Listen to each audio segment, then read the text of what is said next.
Hello, everyone from Stocktoberfest. I'm here with Will Rhind, CEO and founder of GraniteShares. Nice to see you. Nice to see you too, Katie. How's it going? How's your trip in? Yeah, good, thanks. Good. No problems. Okay. Best kind of trip, uneventful. Yeah, you don't want those travel delays. I'm so excited to talk to you today because you guys just reached an important milestone, $12 billion in assets under management. Tell me about what's driving that growth. What are you offering at GraniteShares that's pulling in this attraction from retail investors, institutional investors, and others? I think, look, at the moment, there's probably three things that where markets are all-time highs. So we offer leveraged ETFs on single stocks, most popular stocks being Nvidia, Tesla, things like that. Clearly, when you have a market such as this, these are going to be very popular. We have gold, which perhaps is not the first investment on everybody's list, but again, an asset that's gone to all-time highs this year is attracting a lot of attention. And then lastly, high yield ETFs under our Yield Boost family. These ETFs generate yields of around 100%, 150%, something like that per annum.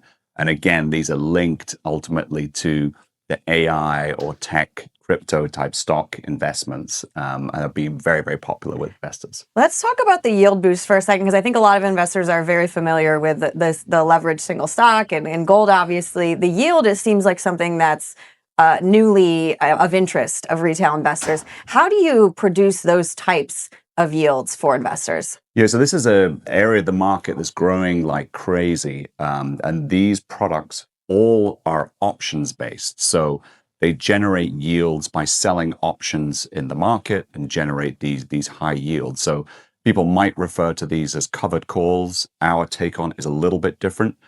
We have a put spread strategy, which means that we sell a put option to generate yield, and then we simultaneously buy a put option to help protect against downside.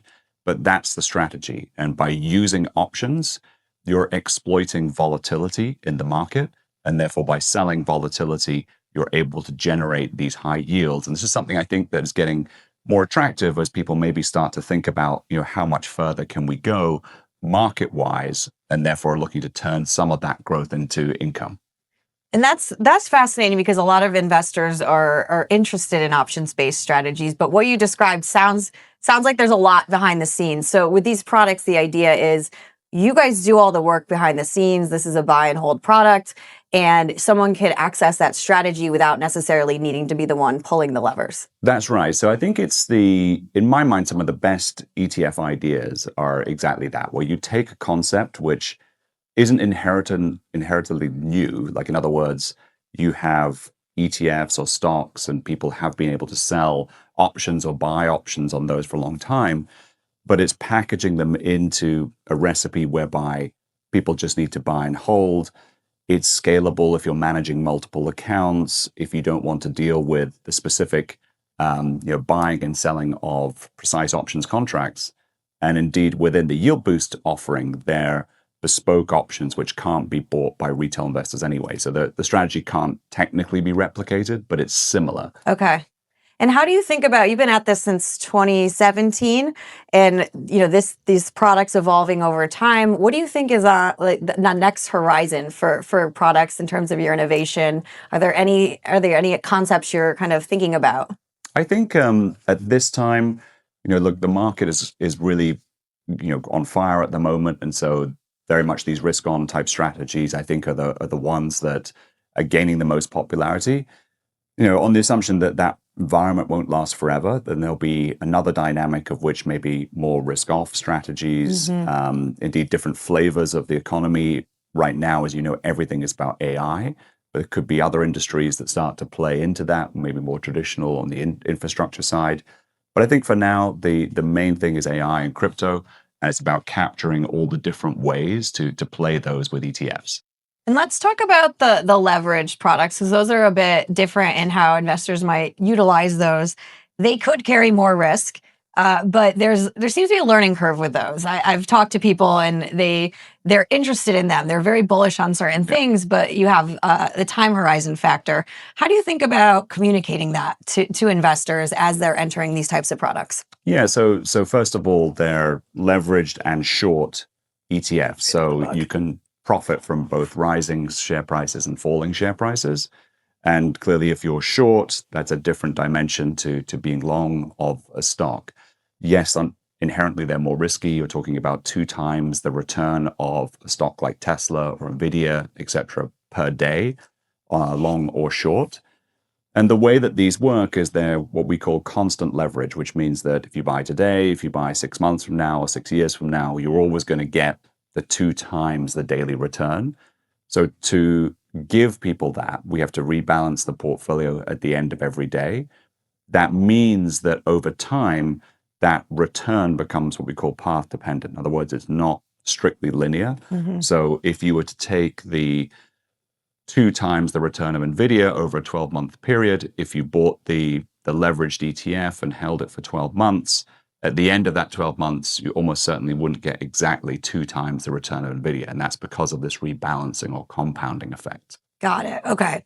So how do you think about just marketing in general, connecting with investors? There's a lot of ETF products on the market, and it seems like it would be a challenge to stand out. How do you differentiate? How do you reach the right people? How do you think about cultivating, an audience, a community of retail investors when there's a lot of different products purporting to do similar things? It's a great question. I think the starting point for us is building products that are more suitable, more intuitive for the retail investor. So that's the starting point. A lot of ETF product and product more broadly that gets created is created with an institutional audience in mind. And these kind of strategies can be, perhaps very academic or very highly researched, but they're really unable to be translated to the retail voice. In other words, they barely make sense to people like us in the industry versus somebody who's looking at this for the first time. So we try and design strategies that are much more intuitive to people. So clearly 2 times the return of a stock, long or short, is much more intuitive.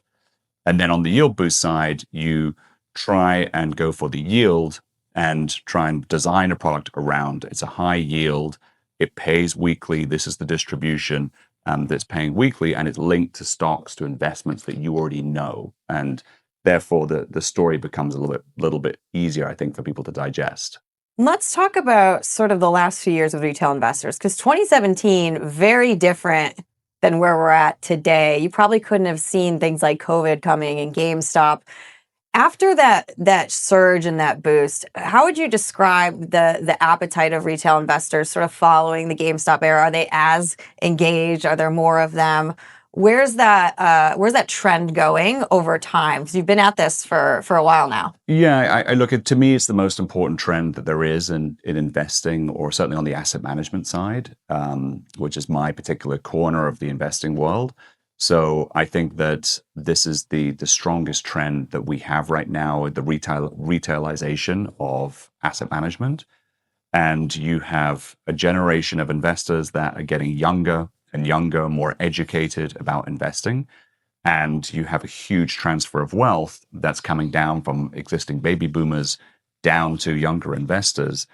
And the main thing that ties all this together is these investors will and are managing more of their own investments themselves. So it's much more self-directed than it's ever been in the past. And that's not going to change. It's only going to get more, especially when we get AI properly integrated and introduced into investing apps, etc. Investors are going to do more of this themselves. And that means more choice, more use of ETFs, products like us. And again, this is the strongest trend in my mind that's available today. And we talked about the macro environment and the state of the markets right now. How do you sort of plan for if something were to turn, a downturn in the market? What would that change about what you're doing, if anything? So I think for our business, we're an independent company. So we're not owned by a bank. We're not owned by a big corporation. We live and die by the products that we have in the market and the success or failure of those. I've always designed the business so that we have a suite of products that we can sell irrespective of market cycles. So in a good market, a bad market, high inflation, low inflation, whatever environment, we have something that will work. And I think that is, fundamentally, the basics in terms of a diversified portfolio. But whether it's switching from leverage long funds to leverage short funds, going more defensive, things like gold, switching your focus away from growth to yield, they're all different things people can do and do within our platform. But I think the key thing is we try and have built this offering over time so that there's always going to be something that will be the right product for the right environment when that comes. And when we talk about, right product for right environment, I want to go into the sort of geography of it, because obviously we have a global community here at StockTwits, and I know you guys have products Europe and Asia. What are some of the trends internationally you're seeing? Because we talk a lot about, when we talk about investing in the US, it's very US centric sometimes, but there seems to be a growing demand for these types of things elsewhere. It's very similar. It's just that I think you might say that the US leads the world, just like the US has the biggest capital market, the biggest sort of investor pool of capital.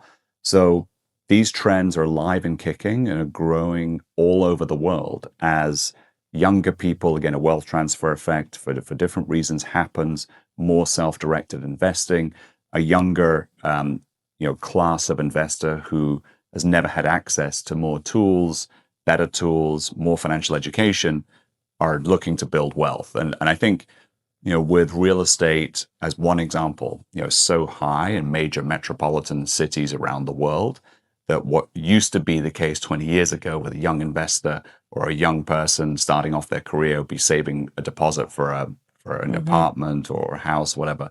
Now that's largely gone away, or that's been recalibrated. And therefore, the only way that people can build wealth is through markets. And again, they're going to the stocks that they know. Whether you're an investor in Asia, everybody knows Tesla, Yep. everybody knows Nvidia. So that's happening. It's a global phenomenon, and it's going to keep continuing. Let's look out now, 5-10 years out. Where do you see GraniteShares generally? Do you have sort of a big picture vision for where you want to take this, as you're almost at 10 years in? So Yeah. what do you think about the next 10 years? So I think we just continue to do what we've been doing, which is we try and launch products that people love, and grow the business as much as we can. There's plenty of places around the world that we are not active in today that we'd like to be active in. Plenty of markets that we think we can access, probably parts of the existing US market, et cetera, we'd like to access. But ultimately, it's about us growing the business, taking advantage of the opportunity that we have today to continue to deliver investments that people love in this environment where we're seeing more and more investors coming to the market looking for the types of products that GraniteShares offers. All right, more investors coming in the market is not a bad thing at all. Will Rhind, thank you so much for stopping by here at Stocktoberfest. It's great to catch up with you. Thank you so much for having me, Katie. Great to be here.